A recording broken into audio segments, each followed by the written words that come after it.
There's a name on millions of American revolvers that most people have never said out loud. Not Colt, not Smith & Wesson. That name is Harrington and Richardson. The Young America. In 1883, Gilbert Harrington and William Richardson opened a factory in Worcester, Massachusetts with one mission: put a reliable revolver in the hands of ordinary Americans at a price they could actually afford. The Young American was one of their first answers. A compact, 7-shot solid-frame revolver chambered in .22 short rimfire. It was built for small hands and thin wallets. The frame was carbon steel, the grips hard rubber. Practical, not pretty. This was not a gentleman's gun. It was a working man's gun. In an era before background checks, before licensing, before any of it, this revolver was democracy in metal form. Today, surviving examples in good condition sell for $75 to $200 at auction. It hasn't headlined any blockbuster, but it belongs in every serious conversation about American firearms history. The American Double Action. H&R scaled up. The American Double Action arrived in the late 1880s, chambered in calibers ranging from .32 SW to .38 SW, and this one had presence: a top-break design with automatic ejection. Cracked the barrel downward and spent cases flew out simultaneously. Revolutionary for its era. Reload in seconds rather than minutes. The frame was forged steel, the barrel octagonal on early models. It weighed enough to feel serious without being cumbersome. These revolvers found their way into the holsters of city constables, rural lawmen, and private citizens throughout the early 20th century. Surviving originals run $100 to $350 depending on condition. They appear in period-accurate props throughout Western and turn-of-the-century crime dramas. You've almost certainly seen one and not known what it was. The Premier. If the American Double Action was the workhorse, the Premier was its more refined cousin. Manufactured from 1895 through 1941, the Premier was a small-frame, top-break double-action chambered in .22 rimfire, 7 shots, in .32 SW, 5 shots. The distinguishing visual detail: long, horizontal cylinder stop notches along the cylinder face, a subtle engineering signature. The Premier shows up in the 1984 production The Adventures of Sherlock Holmes. One of the most meticulous period prop departments in television history identified it correctly. That says everything about the Premier's authenticity to the era. Good condition examples today: $150 to $400. MSDB has documented its appearance in period film and television productions, though rarely credited by name. The top-break hammerless safety. H&R then did something bold. They hid the hammer entirely. The top-break hammerless safety revolver encased the hammer inside the frame, making it impossible to snag on clothing during a draw. This was a concealed carry gun before the term existed. Chambered in .32 SW and .22 rimfire, it operated on a double-action-only trigger pull. The top-break mechanism remained: tip the barrel, eject, reload. The entire profile was smooth and snag-free. Blued or nickel-finished carbon steel, hard rubber grips. The gun that city dwellers kept in coat pockets on dark streets. Today, $100 to $350 depending on finish and variant. MSDB has documented its appearance in period film and television productions, though rarely credited by name. The bicycle hammerless. Same concept, different context. The bicycle hammerless was the hammerless scaled down specifically for the cyclist boom of the 1990s. Lightweight, snag-free, chambered in .32 SW. It fit in a jacket pocket without printing. An entire subculture of Americans was riding bicycles into a new century, and H&R made sure they could do it armed. It's an oddly charming historical footnote, a gun designed around a leisure activity. Collectors find them between $150 to $400 today. MSDB has documented its appearance in period film and television productions, though rarely credited by name. The Model 632 Guardsman. Now we jump forward. The the solid frame era arrives fully realized. The Model 632 Guardsman, manufactured from 1953 to 1986, was a 6-shot, swing-cylinder revolver chambered in .32 SW, a quiet, controllable round well-suited for home defense in the post-war American suburb. 2.5-inch and 4-inch barrel options, blued carbon steel frame. The Model 633 was identical except for its chrome or nickel finish.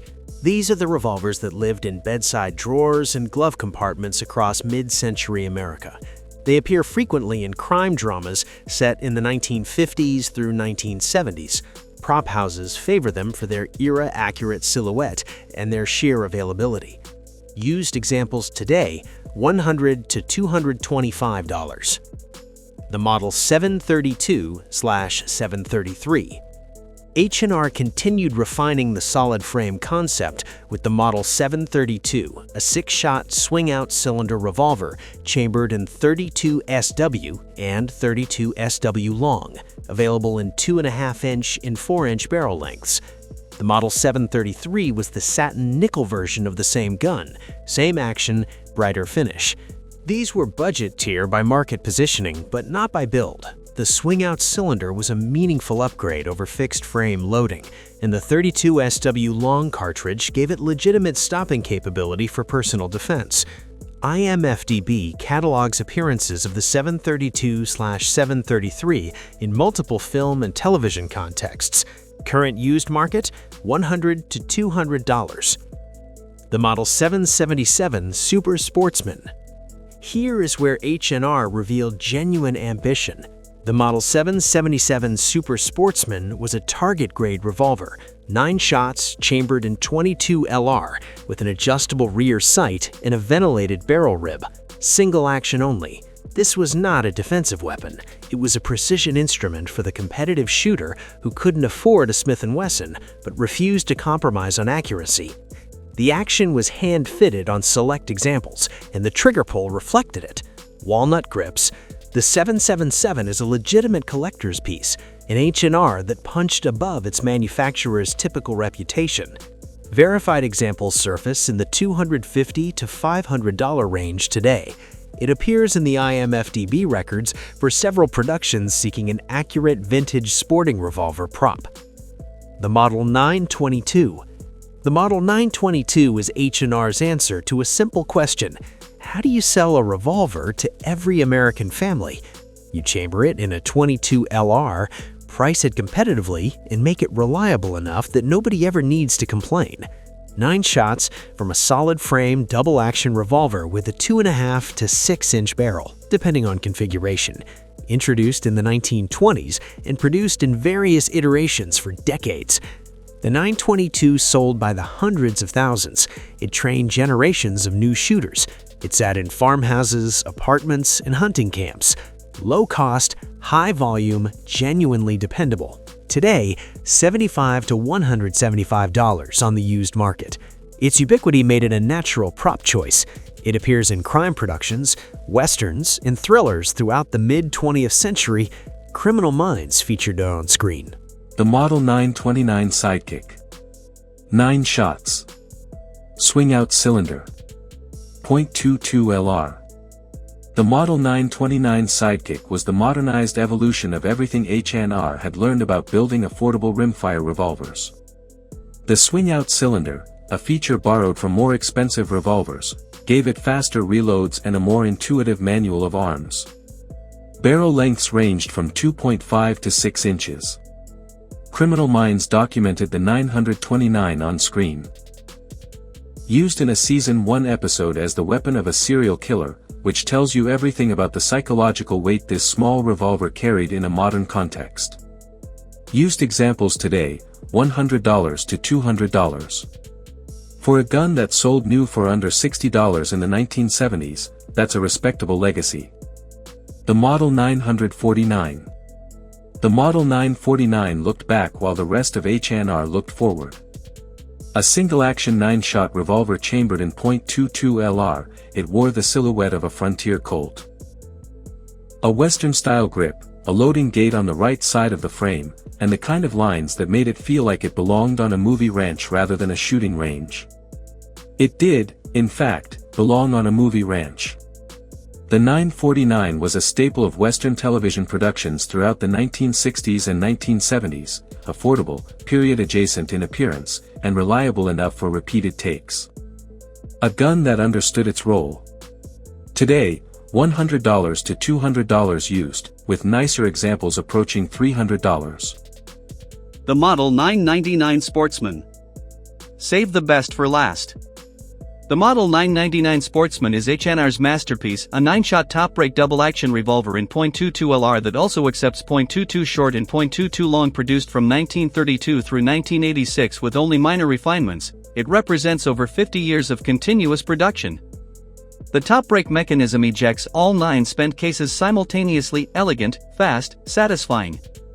The 999 was offered with a ventilated rib barrel, adjustable sights, and walnut grips. In 1981, H&R released a special engraved edition to mark their 110th anniversary. This was the gun that made serious shooters take H&R seriously. It's documented on IMDb across multiple film and television appearances, favored by prop departments seeking a distinctive vintage sporting revolver. A clean runner today, $200 to $450. A pristine boxed example with papers, more. From the young American's humble .22 short to the 9-shot elegance of the 999 Sportsman, Harrington and Richardson built something that American gun history often overlooks: a century of honest, accessible, effective firearms for the people who needed them most. They weren't glamorous. They weren't tactical. They were American. If this breakdown earned it, hit that like button, and subscribe to Movies Guns TV shows. Every week we go deeper on the guns behind the scenes and behind the stories.